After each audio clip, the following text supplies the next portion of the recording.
अस्सलाम वालेकुम। इस टॉपिक में हम स्वान डायग्राम और प्रोफेसर मंडल की असाइनमेंट प्रॉब्लम मैकेनिज़्म के दरमियान जो डिफरेंस है उसको क्लियर करते हैं कि स्वान डायग्राम में जो है वो इंटरनल और एक्सटर्नल बैलेंस साइमल्टेनियसली कैसे अचीव किया जाता है, और प्रोफेसर मंडल ने पॉलिसी मिक्स में किस तरीके से इंटरनल और एक्सटर्नल बैलेंस साइमल्टेनियसली अचीव किया है। तो सबसे पहले स्वान डायग्राम में जो दो टूल्स यूज़ किए गए हैं उसमें एक्सटर्नल बैलेंस कर्व और इंटरनल बैलेंस कर्व्स हैं। तो स्वान डायग्राम का जो एक्सटर्नल बैलेंस कर्व है वो इनफैक्ट कॉम्बिनेशन है रेट ऑफ एक्सचेंज और डोमेस्टिक एक्सपेंडिचर्स का।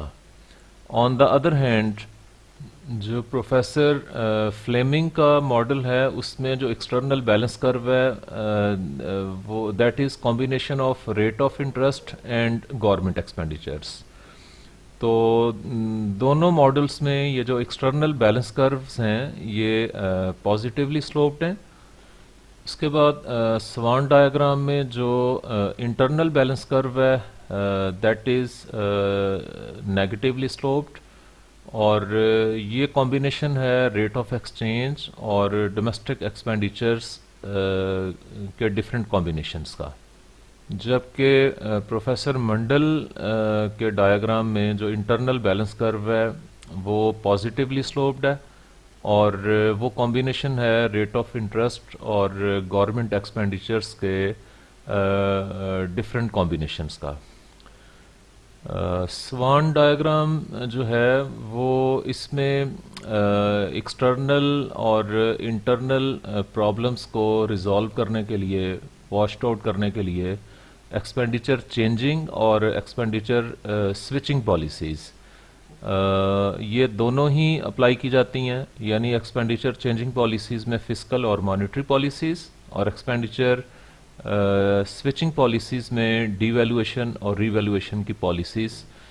ये दोनों ही तरह की पॉलिसीज़ जो हैं इनके ज़रिए इंटरनल और एक्सटर्नल डिसइक्विलिब्रियम को रिमूव करके तो साइमल्टेनियस इक्विलिब्रियम अचीव किया जाता है। On the other hand professor Mandal expenditure switching policies को अडॉप्ट नहीं करता, बल्कि सिर्फ एक्सपेंडिचर चेंजिंग पॉलिसीज़ यानी मॉनेटरी और फिस्कल पॉलिसीज़ को अडॉप्ट करके तो जो इंटरनल प्रॉब्लम्स हैं और जो एक्सटर्नल प्रॉब्लम्स हैं उनको रिजॉल्व करता है। और फर्दर जो है प्रोफेसर मंडल वो इंटरनल इश्यूज़ को रिजॉल्व करने के लिए फिस्कल